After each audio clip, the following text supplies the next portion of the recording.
প্রিয় মাধ্যমিক পরীক্ষার্থী বন্ধুরা, আজকের ভূগোল বিষয়ের প্রশ্নপত্রটি দেখে নাও। অর্থাৎ 2024 সালের আজকের ভূগোল বিষয়ের প্রশ্নপত্রটি উত্তর সহ তোমরা দেখে নাও এবং উত্তরগুলো তোমরা মিলিয়ে নাও এবং সম্পূর্ণ প্রশ্নপত্রটি দেখে নাও। প্রথমে এক দাগে বিকল্পগুলির থেকে সঠিক উত্তরটি নির্বাচন করে লেখো। একের এক নাম্বার প্রশ্ন দেখো, একটি বহির্জাত প্রক্রিয়ার উদাহরণ হলো উত্তর ঘ আবহবিকার। 2 নম্বর প্রশ্ন, পার্বত্য হিমবাহের শীর্ষদেশে হিমবাহ ও পর্বতগাত্রের মধ্যে সংকীর্ণ ও গভীর ফাটলগুলিকে বলে উত্তর বার্গস্রুন্ড। নেক্সট পেজ দেখে নাও। 3 নম্বর প্রশ্ন, বায়ুমণ্ডলের যে স্তরে আবহাওয়ার গোলযোগ দেখা যায় সেই স্তরটি হলো উত্তর গ ট্রোপোস্ফিয়ার। 4 নম্বর প্রশ্ন, বৈপরীত্য উত্তাপ সংঘটিত হয় উত্তর ক উচ্চতা বৃদ্ধিতে উষ্ণতা বৃদ্ধি পায়। 5 নম্বর প্রশ্ন, ভূপৃষ্ঠের কোনো একটি স্থানের জোয়ারের সঙ্গে ভাটার সময়ের পার্থক্য উত্তর অপশান খ 6 ঘন্টা 13 মিনিট। 6 নম্বর প্রশ্ন, সমুদ্রের যে স্থানে উষ্ণ ও শীতল স্রোত উভয়ে মিলিত হয় তাকে বলে উত্তর অপশান গ হিম প্রাচীর। 7 নম্বর প্রশ্ন, বিষাক্ত নয় এমন একটি বর্জ্য পদার্থের উদাহরণ হলো উত্তর অপশান ক ধানের খোসা। 8 নম্বর প্রশ্ন, ভারতের উত্তরের পার্বত্য অঞ্চলে অবস্থিত একটি লবণাক্ত হ্রদের নাম হলো উত্তর দেখো ঘ প্যাংগং হ্রদ। 9 নম্বর প্রশ্ন, ভারতের একটি মুখ্য বৃষ্টিচ্ছায় অঞ্চল হলো উত্তর অপশান ক শিলং মালভূমি। নেক্সট পেজ আমরা দেখে নেব। 10 নম্বর প্রশ্ন, ব্যাসল্ট শিলায় আবহবিকারের ফলে সৃষ্ট মৃত্তিকা হলো উত্তর গ কৃষ্ণ মৃত্তিকা। 11 নম্বর প্রশ্ন, ভারতের কেন্দ্রীয় কার্পাস গবেষণা কেন্দ্রটি অবস্থিত অপশান খ নাগপুর। উত্তর হবে 11 খ নাগপুর। 12 নম্বর প্রশ্ন, বনজ ভিত্তিক শিল্পের একটি উদাহরণ হলো উত্তর ক কাগজ শিল্প। 13 নম্বর প্রশ্ন, ভারতের ডেট্রয়েট বলে পরিচিত উত্তর ঘ চেন্নাই। 14 নম্বর প্রশ্ন, উপগ্রহ চিত্রে নদী ও জলাশয়ের যে রং এর সাহায্যে নির্দেশ করা হয় তা হলো অপশান গ গাঢ় নীল। গ বিভাগ আমরা দেখব। খ বিভাগ দেখে নাও। এখানে নিম্নলিখিত বাক্যগুলি শুদ্ধ হলে সু এবং অশুদ্ধ হলে অলেখো। প্রথম দেখো 2-1-1 1 নম্বর, নদীর উৎস অঞ্চলে ধারণ অববাহিকা সৃষ্টি হয় উত্তর সু মানে শুদ্ধ। 2 নম্বর প্রশ্ন, ঝুলন্ত উপত্যকা নদীর ক্ষয়কার্যের ফলে সৃষ্টি হয় শুদ্ধ। 3 নম্বর প্রশ্ন দেখো, ঝুলন্ত উপত্যকা এটি ভুল হবে, দেখে নাও। এটি অশুদ্ধ হবে, এটি অশুদ্ধ। ঝুলন্ত উপত্যকা নদীর ক্ষয়কার্যের ফলে গঠিত হয়, এটি অশুদ্ধ। তারপর দেখো, সমুদ্র বায়ু সন্ধ্যাবেলায় প্রবাহিত হয়, এটি অশুদ্ধ, কারণ দিনের বেলা প্রবাহিত হয়, বিশেষ করে বিকেলবেলা। তারপর 4 দাগে দেখো, হিমালয়ের 2টি উল্লেখযোগ্য উদ্ভিদ হলো গরান ও গোলপাতা, এটি অশুদ্ধ। গোদাবরী নদী গ্রস্ত উপত্যকার মধ্যে দিয়ে প্রবাহিত হয়, এটি অশুদ্ধ। 6 আর্সেনিক একটি বিষাক্ত বর্জ্য পদার্থ, এটি শুদ্ধ। 7 মহাকাশে প্রেরিত ভারতের প্রথম কৃত্রিম উপগ্রহের নাম অ্যাপোলো, এটি অশুদ্ধ, কারণ আর্যভট্ট হবে। নেক্সট পেজ আমরা দেখব। নেক্সট পেজ দেখে নাও।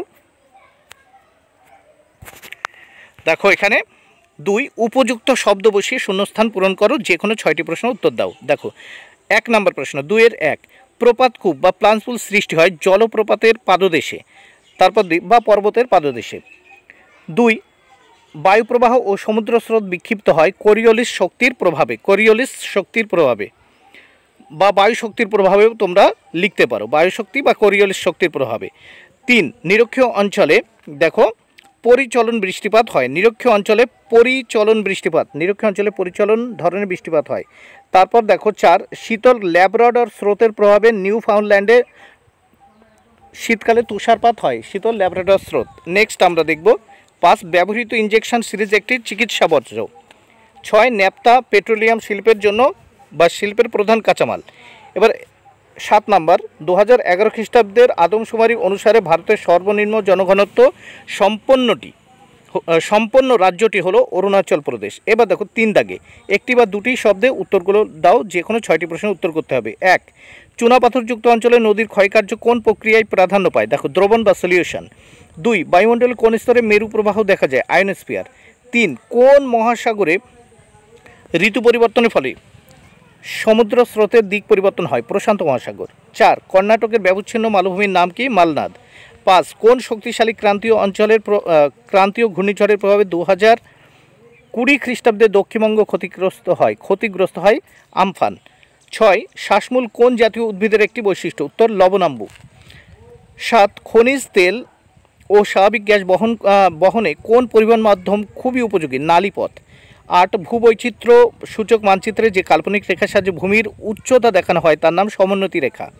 এইবার দেখো 4 দাগে বাম দিকের সঙ্গে ডান দিকেরগুলো মিলাতে হবে। কাশ্মীর উপত্যকার উত্তর হবে জাফরান, লুনি নদী উত্তর রাজস্থান, রডোডেন্ড্রন উত্তর আলফীয় উদ্ভিদ, সালেম উত্তর শঙ্কর ইস্পাত কেন্দ্র। নেক্সট পেজ আমরা দেখে নেব। দেখো এই প্রশ্নগুলো তোমরা দেখে নাও, যারা নতুন সামনে পরীক্ষা দেবে তারাও প্রশ্নগুলো দেখে নিতে পারো। 2 মার্কের প্রশ্নগুলো দেখে নাও। অগ্নি ভবনের সংজ্ঞা দাও। কার্যকরী সৌর বিকিরণ বলতে কী বোঝো, অথবাই আছে কার্যকরী সৌর বিকিরণ বলতে কী বোঝো। 2 দাগে আপেক্ষিক আর্দ্রতার সংজ্ঞা দাও, অথবা অ্যাপোজি জোয়ার বলতে কী বোঝো। 3 কঠিন বজ্র পদার্থের সংজ্ঞা দাও, অথবা বজ্রের পৃথকীকরণ কী। 4 কয়াল বলতে কী বোঝো, অথবা কোন 2টি নদী মিলিত হয়ে গঙ্গা নদীর সৃষ্টি হয়েছে। 5 বহুমুখী নদী পরিকল্পনার সংজ্ঞা দাও, অথবা শিকড় আলগা শিল্প বলতে কী বোঝো। 6 দূর সংবেদনের সংজ্ঞা দাও, অথবা জিও স্টেশনারি উপগ্রহ বলতে কী বোঝো। এবার দেখো সংক্ষিপ্ত ব্যাখ্যামূলক উত্তর দাও। এখানে 3 মার্কের প্রশ্ন, 4টি করতে হবে। 4-এর 1 হিমরেখার উচ্চতা সর্বত্র ও সব ঋতুতে সমান হয় না কেন, অথবা ঘূর্ণবাত ও প্রতীপ ঘূর্ণবাতের মধ্যে পার্থক্য লেখো। এবার দেখো এখানে 2 জৈব ভঙ্গুর অজৈব ভঙ্গুরের পার্থক্য, অথবা পরিবেশের ওপর বজ্রের 3টি প্রভাব সংক্ষেপে আলোচনা করো। 4-এর 3 মৃত্তিকা সংরক্ষণের যে কোনো 3টি পদ্ধতি লেখো, অথবা ভারতীয় কৃষির মুখ্য 3টি সমস্যা আলোচনা করো। 4-4 ভূবৈচিত্র্য সূচক মানচিত্র উপগ্রহ চিত্রের 3টি প্রধান পার্থক্য আলোচনা করো, অথবা ভূবৈচিত্র্য সূচক মানচিত্রে ব্যবহৃত বিভিন্ন ধরনের স্কেলের উল্লেখ করো। এগুলো দৃষ্টিহীন পরীক্ষার্থীদের জন্য দেখো আবশ্যিক নয় চিত্র। 5-এর 1 যে কোনো 2টি প্রশ্নের উত্তর দিতে হবে। 5 মার্কের প্রশ্ন, বায়ুর ক্ষয়কার্যের ফলে গঠিত 3টি প্রধান ভূমিরূপ চিত্রসহ বর্ণনা করো। 2-এ পৃথিবী পৃষ্ঠে বিশ্ব উষ্ণায়নের গুরুত্বপূর্ণ প্রভাবগুলি আলোচনা করো। 3-এ ভূমধ্যসাগরীয় জলবায়ুর প্রধান বৈশিষ্ট্যগুলো আলোচনা করো। 4 পৃথিবীর বিভিন্ন স্থানে সমুদ্র স্রোতের প্রধান 5টি প্রভাব আলোচনা করো।